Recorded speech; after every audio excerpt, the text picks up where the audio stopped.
Hi, my name's Andy Schmuckler, and I want to say that I have faith that the American people are going to reject Donald Trump. And when I say that, I don't want to claim that I'm certain. I have a pretty good batting average about these things, but I've been wrong too. But this is how I see it. Um, I'm aware of the polls that make some people worried. Uh, I won't get into talking about the polls in any deep way. There's plenty to be said about them. Um, I also don't claim to fully understand um, how so many Americans can say, even now, that they would vote for Donald Trump over Joe Biden. Um, I don't fully understand why Biden is so underestimated. He's actually been um, I've been observing the presidency since Eisenhower. I'm not sure I can point to anybody who's actually navigated so many things as well. Uh, Wish he were a decent speaker, but in terms of navigating, I think he's done an outstanding job, and the American people don't give him credit for it. Paul Krugman wonders about uh, the way the American this is a really good economy, and the American people think it's a really bad economy. I mean, not everybody, but big numbers of people, and I don't understand all that. So there's stuff going on um, in the American people that I don't understand, but I think I do know something that's going to be determinative about the outcome. Uh, First of all, there are ways in which I think people express different things using polls than how they would approach making a choice at the ballot box. I don't think they're. I didn't realize this until fairly recent history, but I think when people talk to pollsters, they're choosing on one set of factors about their feelings. When they choose who to vote for, they're envisioning their future, and they should be revolted by everything that's been exposed about Donald Trump. But I think that there's just some kind of discontent out there that Biden's the victim of. Um, and I also think that his age is a factor. I've thought of writing something about some of the ancient and kind of probably deep stuff there is in the human psyche about uh, the king must be full of um, vital powers. There's an anthropology about this sort of thing, but and I think Trump's strongman act um, gives people something they want to see. Uh, they, and Biden's not very good at seeming to be, alpha. I think that's also a fact, and there's not much to do about that. Though I do have some ideas what he could do about that. But what I think is fundamental that will decide the election is that people will see that Trump represents something they do not want. I mean, to some extent, he's part of the same force that's just given us the Dobbs decision, which is obviously highly motivating in elections. I mean, even Kansas.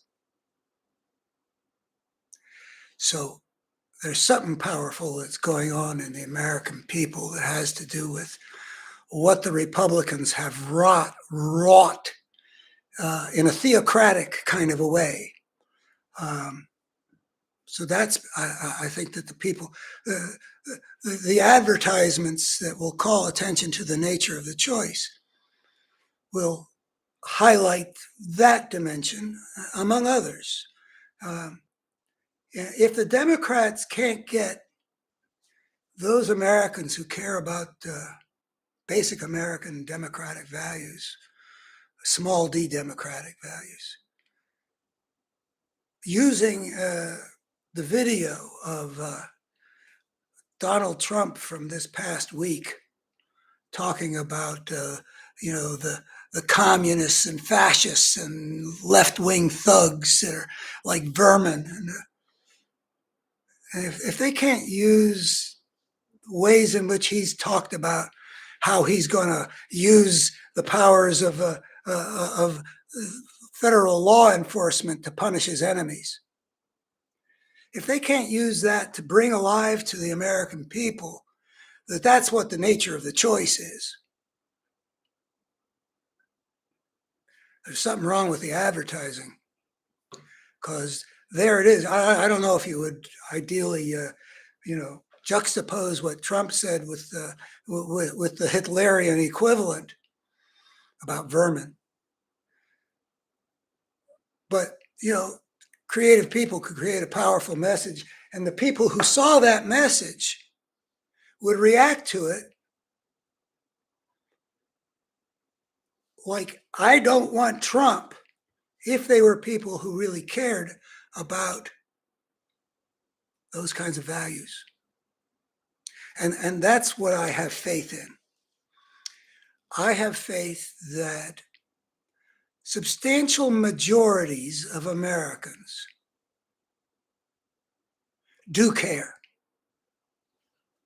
They don't want to go down the road of fascism.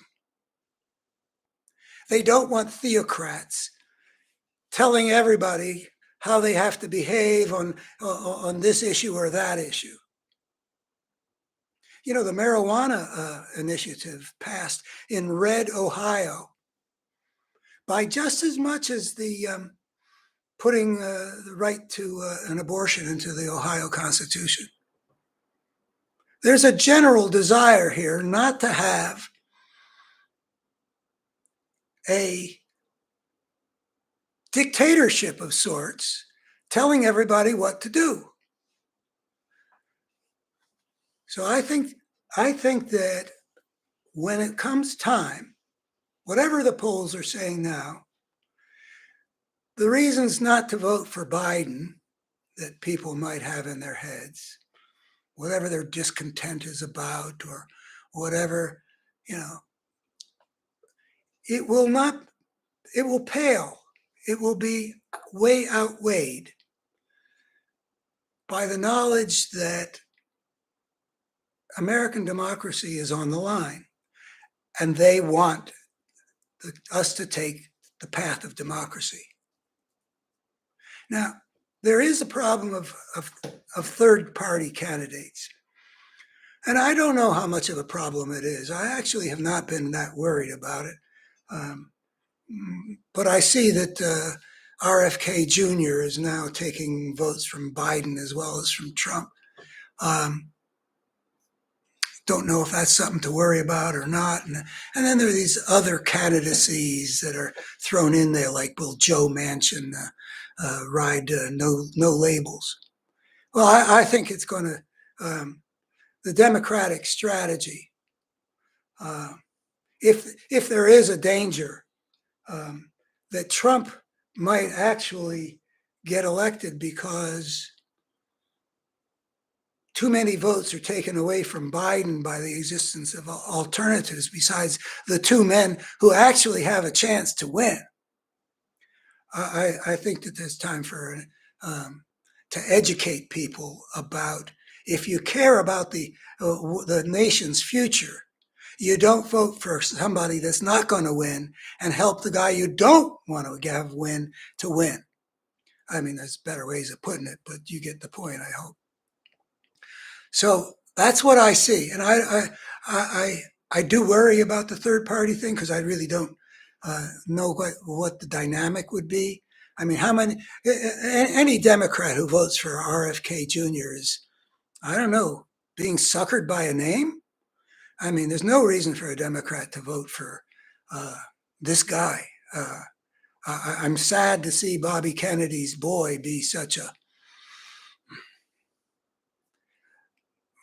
well, his family is spoken about what they think. And I agree with the family. I would be embarrassed too. So I think that the American people can be educated not to make a mistake.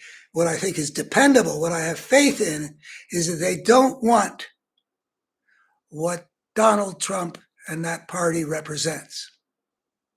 And that a substantial majority can be persuaded to reject that for the sake of American democracy.